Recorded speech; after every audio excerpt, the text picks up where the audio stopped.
नमस्कार मित्रों। Champions trophy semifinal दौर में पहुंच गई है। अपने ए ग्रुप में भारत टॉप में रहा है। तीनों मैच उसने खेले और तीनों मैच जीते, जबकि उसके ए ग्रुप में न्यूजीलैंड दूसरे स्थान पर 2 मैच जीते और भारत से 1 मैच हारा। बांग्लादेश 1 मैच भी नहीं जीत पाई और पाकिस्तान बांग्लादेश का मैच टाई हो गया था, मतलब बारिश के कारण रद्द हो गया था। एक एक पॉइंट उन्हें हालांकि मिल गया, तो पॉइंट मिल गया, लेकिन पदक जो पॉइंट में पाकिस्तान सबसे निचले पायदान पर रहा। इधर बी ग्रुप में साउथ अफ्रीका 5 पॉइंट उसके बन गए और 2 मैच उसने जीते। 1 मैच बारिश के कारण रद्द हुआ। ऑस्ट्रेलिया 1 मैच जीती और 2 रद्द हो गए।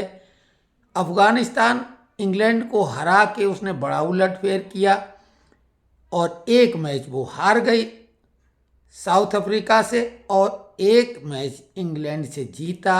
ऑस्ट्रेलिया से बारिश के कारण धुल गया और पॉइंट में यहाँ इंग्लैंड सबसे निचले पायदान पर रहा और इसकी गति पाकिस्तान से बुरी रही, क्योंकि ये 0 पॉइंट रहा।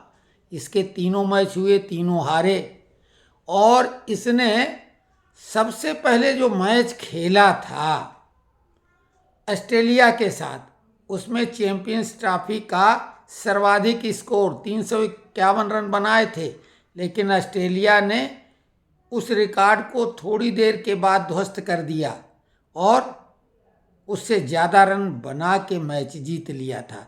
तो इंग्लैंड की आशाओं पे पूरी तरह से पानी फिर गया। हमने एक बात लगातार कही, विश्लेषण करने के नाते, हालांकि हर कोई भारतवासी चाहेगा कि भारत जीते, लेकिन हमने ये बात कही कि ये टीम, इसमें वो पोटेंशियल नहीं है कि ये चैंपियनशिप ट्रॉफी जीत सके। ये हमने कहा था। क्यों? बॉलिंग में बुमराह की कमी बहुत ज़्यादा है। बुमराह की जगह कोई नहीं ले सकता। शमी को टीम में ले लिया गया। क्यों ले लिया गया ये सिलेक्टर बताएं। बांग्लादेश के खिलाफ 5 विकेट उन्होंने लिए, लेकिन बांग्लादेश की टीम चैंपियंस ट्रॉफी में जीतेगी ये तो कोई भी नहीं जानता। वो तो केवल बांग्लादेश और अफगानिस्तान की टीमें सिर्फ खेलने के लिए खेल रही थी। इनकी कोई उम्मीद नहीं थी कि सेमीफाइनल में पहुंचेंगी। सही मुकाबला तो बाकी टीमों से होना था।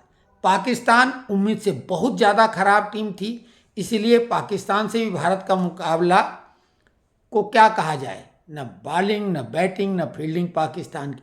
न्यूजीलैंड से बहुत कड़ा मुकाबला होता, लेकिन हमने आपको एक बात बताई थी कि भारत के पास कमज़ोर बैटिंग भी है।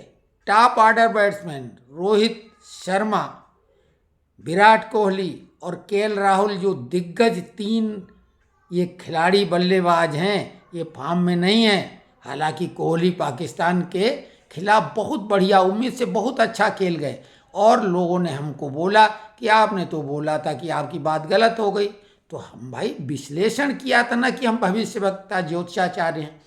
और देखो, एक मैच में हमने ये भी कहा कि कोहली अब लगातार फॉर्म में आ गए, ऐसा नहीं कहो। इससे पहले भी कोहली काफ़ी दिनों तक बहुत ही बेकार प्रदर्शन करने के बाद 1 शतक ठोक चुके हैं। तो वो 1 शतक ठोका और उसके बाद फिर वही हाल हुआ। लेकिन जो हमने बोला, भारत के पक्ष में जो कुछ चीज़ें इतनी अच्छी हैं कि भारत चैंपियनशिप ट्रॉफी कमज़ोर टीम के बाद भी जीत सकता है। कारण नंबर 1, भारत अपने सभी मैच दुबई में खेलेगा। ऐसा कभी नहीं होता है चैंपियंस ट्रॉफी में या वर्ल्ड कप में कि कोई टीम एक ही मैदान में खेले। तो भारत क्यों, स्वाभाविक एक जगह खेलने से वो उसकी अभ्यस्त हो जाती है, उसकी समझ हो जाती है। दूसरी बड़ी बात, क्रिकेट के खेल में पिच का बहुत महत्व होता है और आईसीसी भारत के, यानी पूरा भारत का ही उसमें वर्चस्व है। क्रिकेट में है ही भारत का वर्चस्व वैसे भी, और वो अपनी मर्जी की पिच बनवाने में सक्षम है और किसी के पास एडवांटेज नहीं है। तो भारत ने न्यूजीलैंड के खिलाफ पिच जो बनवाई थी वो कैसी बनवाई थी, स्पिन पिच, जिसमें कि शुरुआती में बॉल स्पिन लेने लगी थी। स्वाभाविक है पहली बार ऐसा हुआ होगा कि कोई टीम 4 रेगुलर स्पिनर खिलाए वनडे में और पेस बॉलर एक, वो भी चुका है, जो कि 10 ओवर भी न फेंके। ऐसा कभी हुआ है आज तक क्रिकेट में? नहीं हुआ ना। तो ये है कमाल उस पिच का, क्योंकि ऐसी पिच बनवाने का अधिकार उनके पास है। और आपको ये भी बताएं, बाकी टीमें इस पे उंगली उठाती, लेकिन वो ऐसा नहीं कर पाएंगी, क्योंकि आईपीएल जिसमें पैसों की बरसात होती है इन क्रिकेट खिलाड़ियों पर, तो वो भारत से पंगा नहीं ले सकते हैं ज़्यादा, किंतु परंतु नहीं कर सकते कि उन्हें डर है कि कहीं ऐसा ना हो फिर हमें आईपीएल न खिलाया जाए, क्योंकि सारा खेल तो पैसों के लिए ही।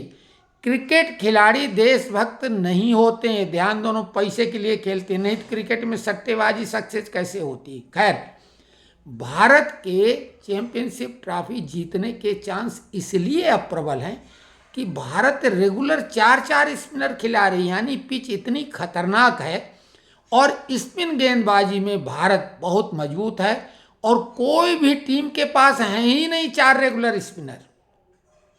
चाहे भी तो वो कहाँ से खिला लेगी?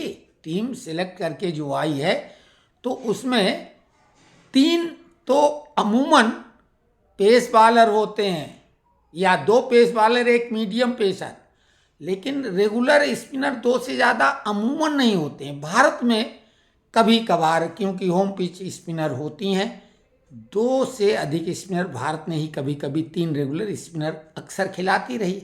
यहाँ तो दुबई में लगातार वो ऐसा कर रही है क्योंकि वो पिच स्पिन की ही बनवा रही। लेकिन पहली बार, ये हमारा दावा चैलेंज है कि पहली बार 4 रेगुलर स्पिनर वनडे में कोई टीम खिलाए, तो ये है भारत के फेवर में। और टीमें टिप्पणी ज़्यादा कर नहीं सकती हैं, कोई अपील के मामले में भारत हावी होके खेलता है।